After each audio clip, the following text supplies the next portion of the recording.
Olá, mãe! O nosso programa hoje vai trabalhar com você alguns questionamentos. Quais são as suas tristezas? Não sei quais são, mas eu tenho certeza que o programa vai trazer para você esperança e também o serviço dos nossos ministérios. Te aguardo, hein?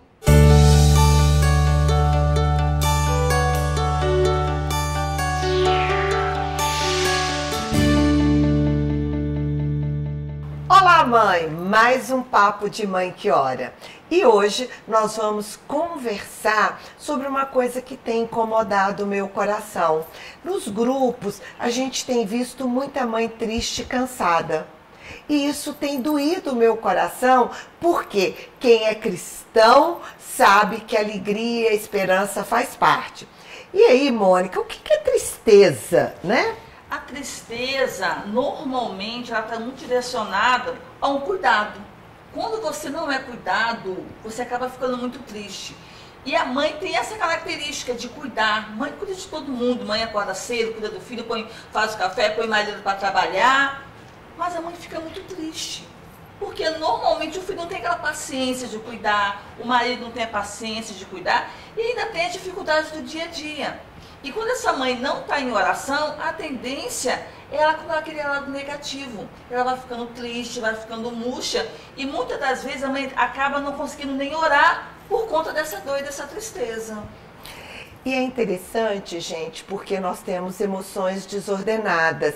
E se a gente começa a dar vazão ao pensamento negativo, se você olha para o filho que não estuda e começa a dizer muito disso, você acaba entristecendo o seu coração. O pior, entristecendo a alma. Mas, por outro lado, nós temos as emoções ordenadas que traz alegria e a esperança. O que é esperança, Tânia? Pois é, a esperança é tudo, especialmente no meio da dor, né?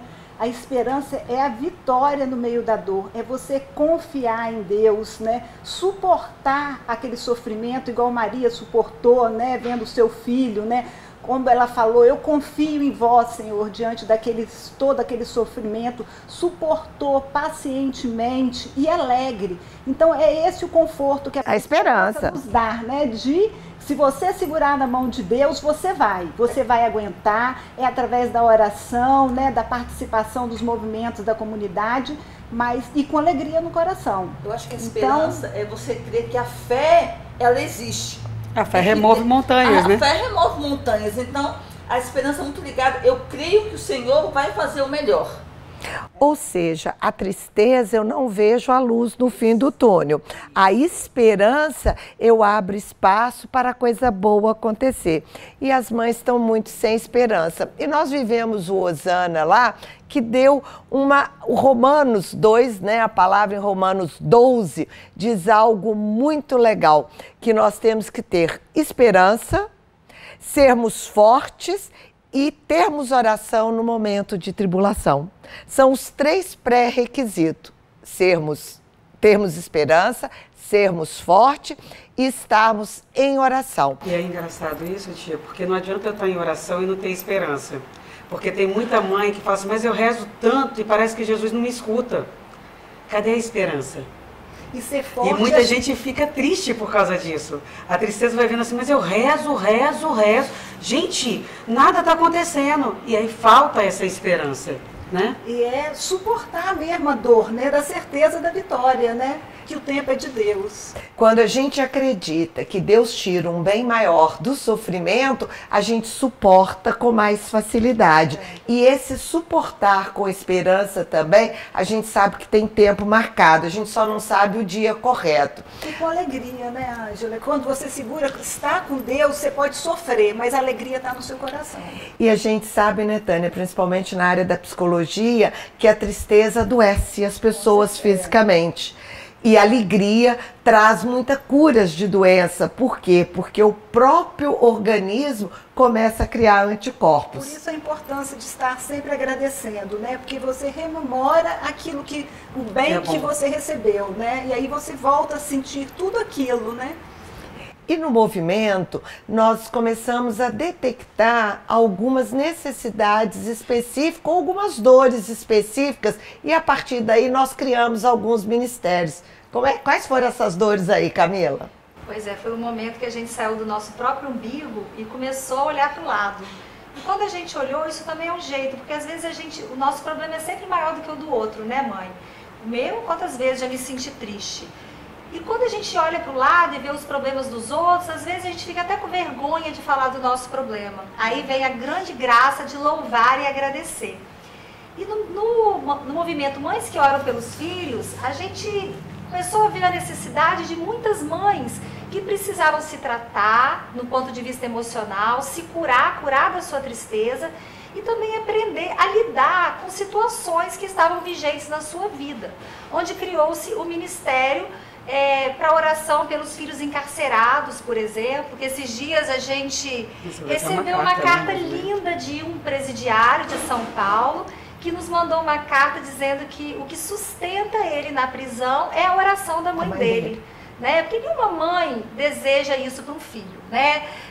Como que eu vou aguentar? Eu imagino a dor dessas mães, mas Deus capacita, né? Diante da tribulação. É isso aí, ser forte na tribulação. Então, criou-se esse ministério, onde a gente enfoca o poder da oração para suscitar, para dar força para essas mães e em comunidade, que é onde 2 ou mais estiverem reunidas, aí eu estarei. Então, uma se fortalece na outra. A mesma situação com as mães de filhos especiais. Quantas mães, né, estão naquele problema, na ansiedade, naquela luta diária, com alguma deficiência do filho. Umas têm filhos autistas, outras filhos com síndrome de Down e tantas outras doenças. Deficiências físicas também. Deficiências físicas, outras com problemas emocionais, quantas pessoas com depressão, quantos filhos ameaçando de suicídio. Que sofrimento, né, que a mãe que clama pela vida, que gestou aquele filho, de repente vê um filho querendo tirar a própria vida. Quanto sentimento de culpa. Então, de tristeza, de culpa e de tristeza, porque às vezes é uma culpa sem propósito, é algo que ela não alcança. Onde é a solução para isso? É Jesus, né? É mesmo a força da oração, e é nisso que a gente tem buscado.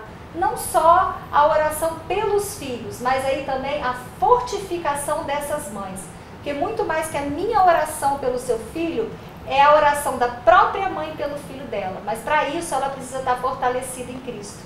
E a mensagem que eu trouxe muito forte no meu coração do Osana São Paulo, que a gente foi, está resumida em 2 palavrinhas. Mas que para mim, assim, realmente entrou no meu coração, que é amar e rezar. Rezar e amar. Padre Marlon. Padre Marlon. Camila, e a gente tem outros ministérios também dentro do nosso grupo, que são os Filhos do Céu, que são aquelas pessoas que perderam seus filhos, seus entes queridos, por doença, por alguma coisa, um aborto espontâneo, e a gente sabe a tristeza dessas mães quando perde um filho. A dor de uma mãe que perde o filho é muito dolorida, né? Nós temos os filhos dependentes também, dependentes químicos, né? Então e até tem agora de jogos também, tá, gente? Não é só dependência química não, tá vindo uma nova dependência aí, que é a dependência dos computadores, dos telefones, dos jogos. Então a gente tem que lembrar, gente, que a dependência química não é só o dependente químico, tem as outras dependências também. Tudo isso, gente, qual a importância desses ministérios? Da afetividade, que trata do homossexualismo, qual a importância disso para a mãe? A mãe se sente acolhida ali dentro. Ela sente ali que ela tem os mesmos anseios, as mesmas dores, elas estão juntas. Então elas vão rezar pelos mesmos problemas, pelas mesmas situações difíceis que elas não sabem solucionar aquilo dentro do coração, que vai angustiando e vai trazendo essa tristeza dentro do coração delas. Que a gente possa, até dentro dos grupos, a gente poder encaminhar essas mães, porque muitas vezes elas não falam das dores dela dentro de um grupo maior, mas quando ela está num grupo menorzinho, que ela encontra uma semelhança, né, é mais fácil dela partilhar, dela tirar aquilo de dentro do coração dela, de aceitar uma diferença, que quando acontece uma aceitação há uma cura. Quando você aceita o problema, ou que não é um problema, né? Mas você passa a ser uma solução, porque você aceita aquilo e você vai lutar contra aquilo, ou você vai trazer aquilo de uma forma leve para a tua vida, tirando toda a tristeza do seu coração, trazendo a harmonia para dentro da casa, o amor de novo, né? Então, são esses os nossos ministérios, mas a gente tem mais 2 ministérios, né, isso aí. Tem o Ministério da Adoção, né, que a gente trabalha com a rejeição que esses filhos podem sentir, com os traumas, com com a herança negativa que pode advir também da família de origem. Então é muito importante. Toda a hereditariedade, né, Tânia? Todo esse sentimento que eles trazem muitas vezes sem entender que a mãe biológica doou por não poder cuidar. Então isso é importante. E o outro ministério? Outro ministério para os filhos que vão vir ainda. São aquelas mães, assim como Ana, aquele clamor por uma gestação. Nós temos desse ministério. Porque, por exemplo, eu passei por esse processo. Eu fiquei um ano tentando engravidar do meu primeiro filho. E, em determinado momento, eu passei a não acreditar, a realmente desistir. E a gente sente aquela dor, aquela tristeza. E no ministério, você todo mundo junto, você começa a rezar e entender que você tem que ter esperança. Você orando, você clamando, você vai conseguir a vitória, assim como Ana conseguiu a vitória. E aí tem uma coisa também, porque tem os planos de Deus. Algumas não vão ser mães. Por isso tem o ministério das madrinhas, as dindas que rezam pelos afilhados, porque muitas vezes nós vamos ser mães espirituais. Fecha seus olhos e coloca no coração do Senhor todas as suas dores. Diz para o Senhor o que te faz triste hoje. Não se preocupa se o seu problema é grande ou pequeno. É a sua dor. É a forma como você vê a situação. Peça ao Senhor primeiro para tirar as escamas dos teus olhos e poder ver toda a beleza e todo o aprendizado que a dor traz para nós. E acima de tudo, peço o dom da esperança, que te renova, o dom da paciência para ser forte na tribulação. E, acima de tudo, o dom da oração, para que você possa clamar aos céus, para que a tua graça não demore. Amém? Amém. Queria só dar uma dica. Todos esses ministérios, eles acontecem no Zap.